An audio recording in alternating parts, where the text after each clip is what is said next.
నువ్వు నాతోటి వస్తే నన్ను ఎక్కడ నడిచి నువ్వు అక్కడ నడిచాయి నన్నేవు. Hi friends, welcome to our Sai Karthika official channel.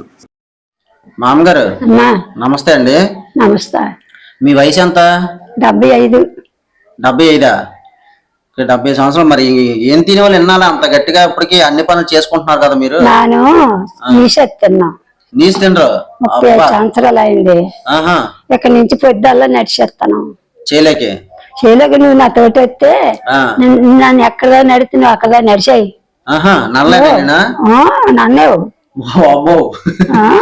నాతో పని అయితే ఆరోగ్యం ఎక్కువ. ఓకే. ఏం తినేవాళ్ళు? నేను కాయగూరలు తింటాను. కాయగూరలే? నీసే తినరు?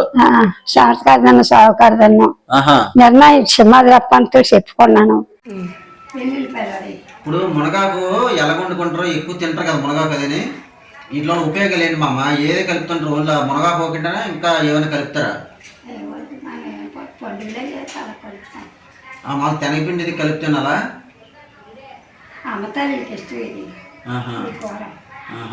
తల్లికి మొలమాకును తెల్లపిండి కూరలు డొక్కాలు ఎడితే ఆనందం తల్లికి. దీనివల్ల ఎంకిలు అయ్యి బాగా దృఢంగా అవుతాయి. నొప్పులు తీసేస్తాయి. నొప్పులు తాగితే పరం ఎక్కువ. అయితే ఈ తినడం వల్ల మీరు ఆరోగ్యంగా ఉన్నారు ఎన్ని సంవత్సరాలు కూడా? ఆరోగ్యంగా ఉన్నాను. ఓకే. నేను అన్ని తింటాను. ఆరోగ్యం కళ్ళద్దాలే లేవు? అన్ని బాగా కొల్లవి బాగానే ఉన్నాయి. అక్కడ ఉండాలి అనుకుంటారు. దూరంగా ఉన్న కూడా కనిపిస్తారు. మంచి నూనె తెచ్చుకొని రాసుకుంటాను. మంచి నూనె నువ్వుల నూనె కదా? నువ్వుల నూనె రాసుకొని ఆరోగ్యం ఉంటుంది. అది రాసుకుంటే కళ్ళు పిసులు పడతాయి కదా. పిసులు తింటే కళ్ళు పొరలు పోతాయి. దేవుడి కొండకి ఇదంటే ఊళ్ళో పెద్దవాళ్ళు ఇప్పటికీ మా అమ్మ ఛాలెంజ్ ఏంటంటే నాలాగా మీరు నడలేరు. అలాగే నేను చిన్నప్పటి నుంచి మాంసాహారం కాదు శాకాహారం వల్ల ఇంత ఆరోగ్యంగా ఉన్నానని చెప్తున్నారు ఆవిడ. అలాగే ఆకుకూరలు, అలాగే అందరికి మునగాకు తినాలని తెలుసు కానీ మునగాకులో తెనగపిండి కలపాలని తెలియదు.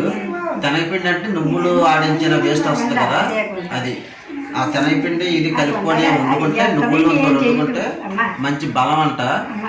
ఇలాంటి వాళ్ళ దగ్గర చూసి మనం ఎంత నేర్చుకోవచ్చు. ఓకే, నమస్కారం అమ్మగారు, థ్యాంక్ యూ.